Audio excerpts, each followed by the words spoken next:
Hi, happy Wednesday. My name is Carrie Fox, and welcome to our episode 76 of our Wisdom Wednesday episodes. And today we're going to be looking at miscellaneous quotes and wisdoms on clinging to past mistakes, what typically causes us to do that, and some inspirations about what to do about it. But before we get to that, let's be reminded to live in harmony with the infinite wisdom that dreamed you into being. Let's keep being reminded to look at life from that higher view.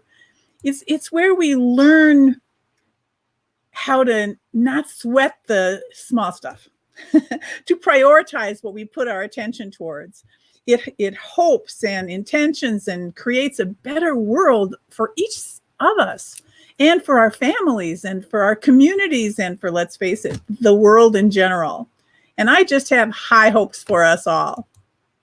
So I'm Carrie Fox, and my main mission in life is to keep reminding all of us about our infinite wisdom connection, and to share my belief that each and every one of us came here in this incarnation on planet Earth to have a grand adventure. But what happens is we get sidetracked. We lose our perspective, and sometimes we get so cut off from the goodness and hope that we just get sick and tired. And then we get sick and tired of being sick and tired. So if that's you or anyone you know, it's time to allow me to help you to get your mojo back. That's my main offering to the world. To those who have become broken or wounded, it's time to take a stand to say, enough is enough. And for today, that means it's time to look into how we hang on to mistakes that we've made in the past, just because we've invested so much time in them. We're going to look at why letting them go can be tough and what we can do about it. So one of the main reasons that we cling to our mistakes is a lack of trust. We just don't believe that there's a better us, or we don't believe that we can get there, that there's a way to get there. And trust is amazingly important in creating the life that you want versus the life that you have. In our present situation on Earth, and especially in America, we have a situation going on where we are being told that we can't trust the economy, that we fear that our social society, communities, etc., cannot survive this economic thing that's happening because of having to stay home and stay away from one another in the COVID-19 pandemic situation. And one of the things that I want to say is to stop that fear, is to stop being fed stuff from outside sources, outside yourself. Now, wouldn't it be nice if we all had a BS detector like Pinocchio's nose to tell us immediately when somebody is telling us lies or giving us false information or trying to scare us that we have to go back to work and we have to get back out in public and stuff because the economy just can't take it? Well, I call BS on that. And any of you that are being scared by that, we are the United States of America, and we have always found a way to get out of things. And we've learned from past mistakes, and we've learned to get better. And in my opinion, and has been proven out by the facts, that getting back out into public too soon has caused many, many, many states to actually increase their positive coronavirus testing situation.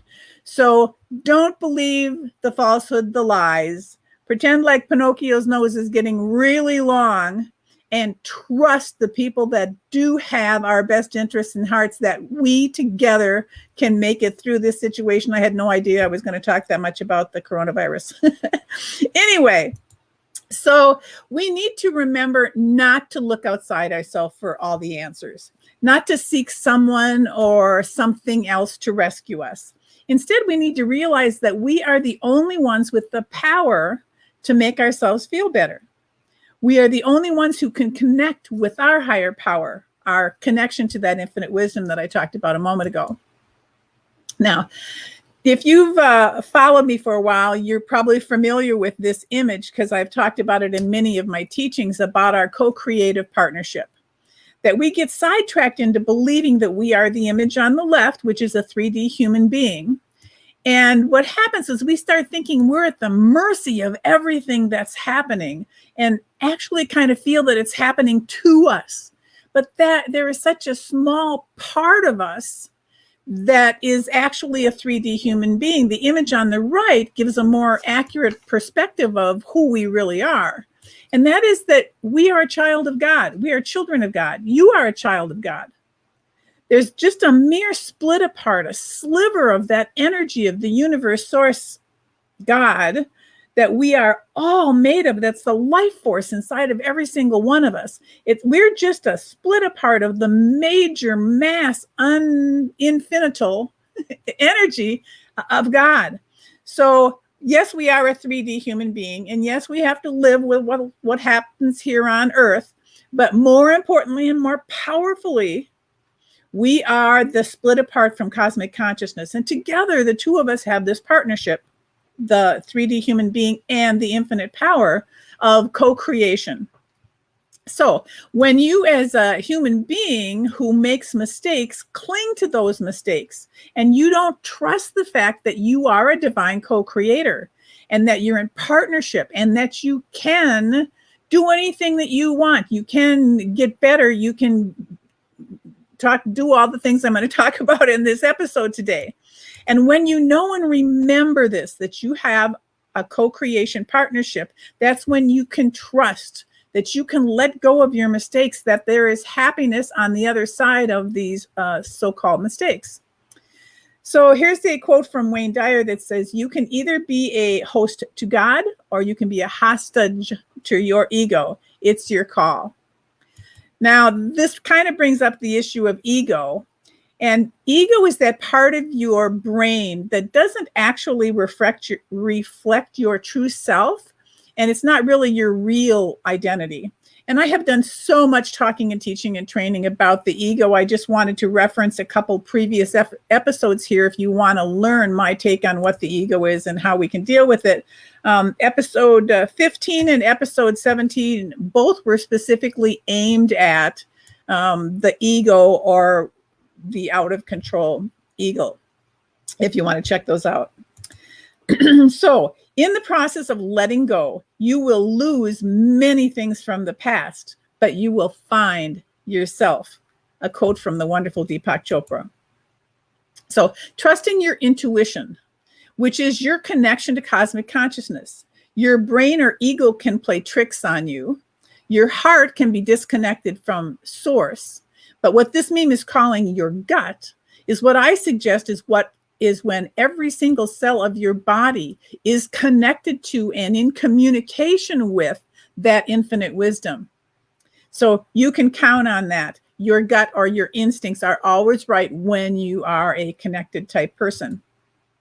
So it all has to do with trust and your connection to honesty and your commitment to respect, because you are an extension of cosmic consciousness. As soon as you trust yourself, you will know how to live. It's a beautiful state of being.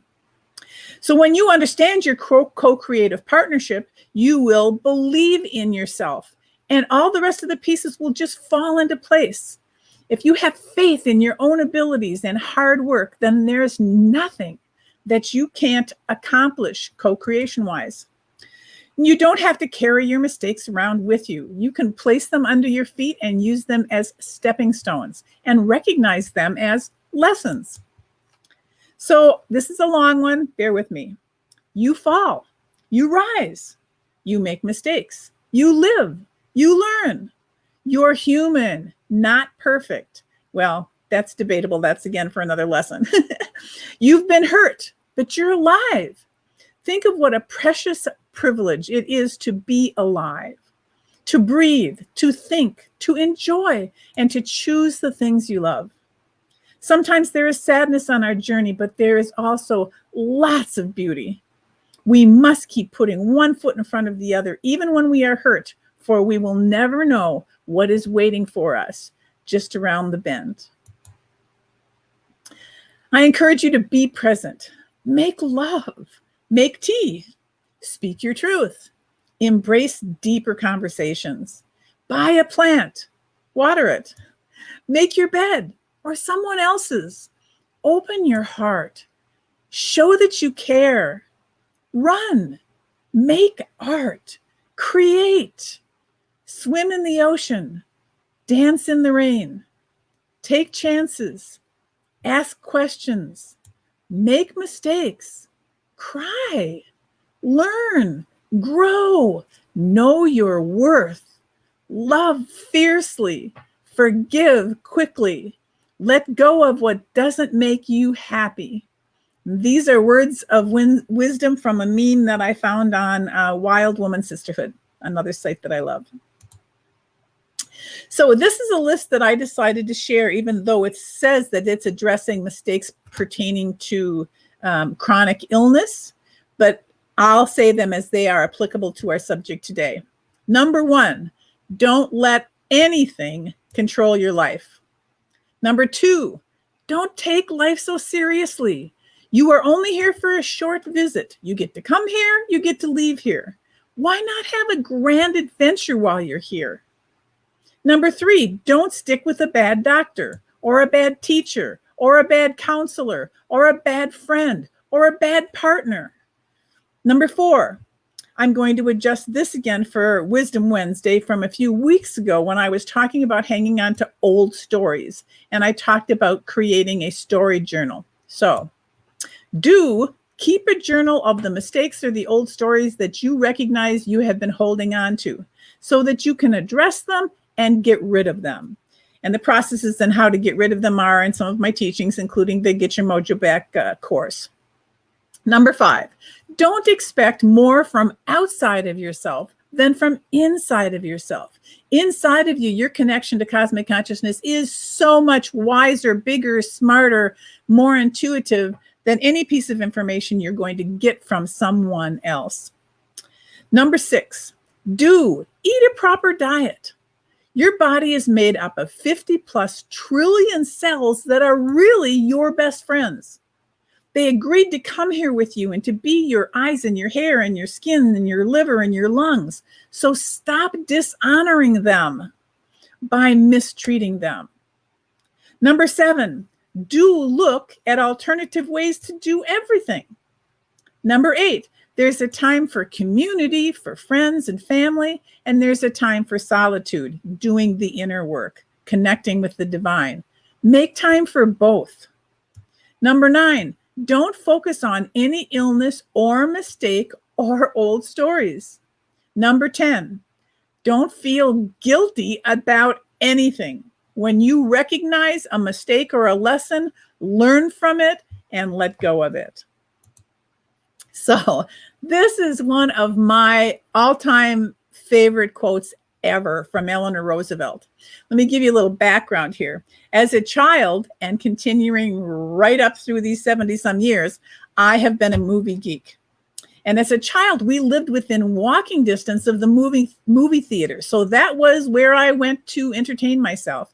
And our family had a standing Sunday afternoon movie after our Sunday big meal of the day, which was after church. So 1, 2 o'clock, something like that. And then at 3, the Sunday movie came on. And the whole family gathered around and some of us fell asleep, but it was a thing that we did together. Now, for you baby children, for you puppies, when I was a child back in the 40s and 50s, we didn't have 300 channels and on 24 hours a day. We had 2 or 3 TV channels. That was it.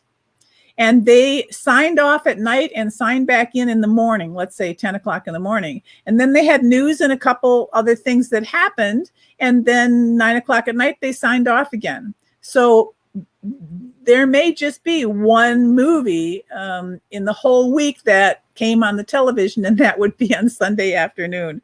Oh, goodness. I know some people find that hard to believe. Anyway, the first time I saw this quote, sometime in my adulthood, I'm going to say in my 40s maybe, I had this huge whole body aha. That is why I love and loved movies so much. I could witness behaviors and results and choices and circumstances. It was a treasure trove of learning for me. And that's also why people love books. They can experience and learn about other things and other choices that people make and what the repercussion of those choices might be. So God bless Eleanor Roosevelt for learn from the mistakes of others, because you can't live long enough to make them all yourself. So often you don't know the value of a moment until it has passed. Try to live as much in the present moment as possible. Past mistakes are lessons of wisdom. The past can't be changed, but that's another story. And the future isn't here yet, and that's another story. But your future is yours to create. Cherish every moment and love yourself more right now in this moment. Love yourself. I love you. Mistakes are painful, but as time goes by, they become a collection of experiences and lessons. And no matter how many mistakes you make or how slow your progress, you are still way ahead of everyone who isn't even trying. So, way to go, you. Let's make better mistakes tomorrow. And mistakes have the power to turn you into something better than you were before when you learn the lesson of the mistake. So a few more life tips I've added in here for today. 1, make peace with your past so it doesn't disturb your present. 2, what others think about you is none of your business. And that is unless you are in business. That has a little different context there. Time heals almost everything, so give it time. No one is in charge of your happiness except you. Number 5, don't compare your life to others. You have no idea what their journey's about. Number 6, stop thinking too much. It's all right not to know the answers, because they will come to you when you least expect it. And I'm so sure every one of you has experienced that at some time or another. When you quit searching for the information in your database, your brain, your intuition type communication connected to cosmic consciousness brings up the answer for you. And number 7, smile. You don't own all the problems of the world.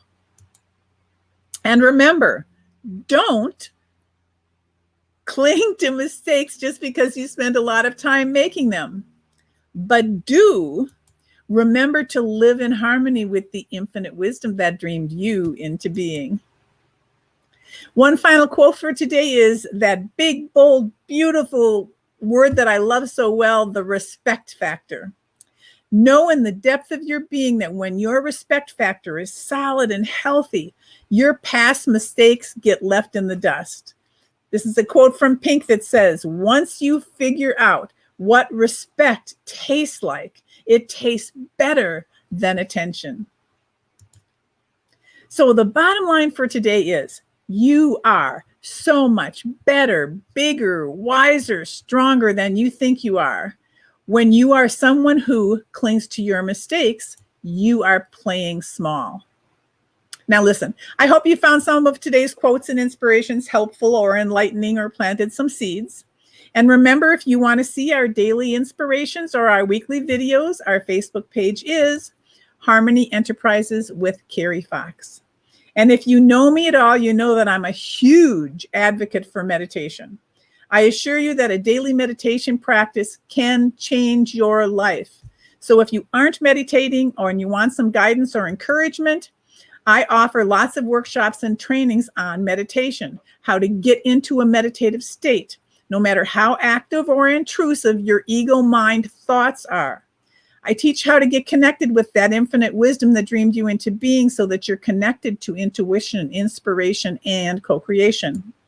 Now, what I do is I have a wait list for people who want to know when the next event is scheduled. And you can get on this wait list by sending an email to meditationproject@harmonyenterprises.net. All right, so next week, our Wisdom Wednesday, which is considered by some to be Empower Women Wednesday, we'll be focusing on women who have stepped up to the plate to shine, to be of service to humankind, to praise their good works and their motivations and their positivity, like the amazing Maya Angelou did, who said, "We may encounter many defeats, but we must not be defeated." So please, for today, for tomorrow, and beyond, remember to live in harmony with the infinite wisdom that dreamed you into being. I want to thank you for joining me today. And remember that Sunday is Father's Day in the USA and the UK. And take time to consider the magic of you selecting to incarnate and choosing your father's cells to be part of your 3D physical makeup. Isn't that an interesting way to look at it? If you already are aware of loving and appreciating him, let him know that. Share your gratitude and your appreciation. And that is whether he is still incarnate on the planet or not. Even if his body is passed over, you can take a moment to talk to him. So do it. And if you've been holding on to any resentments or non-loving thoughts about your father, this is the perfect time to let that go. Let go of anything you've judged as mistakes when it comes to him. Consider forgiveness. Consider moving on to a more loving future for your relationship and for yourself. And always remember, if you're sick and tired of being sick and tired, it's time to get your mojo back. So bye for now. And we'll see you next Wednesday. Bye-bye.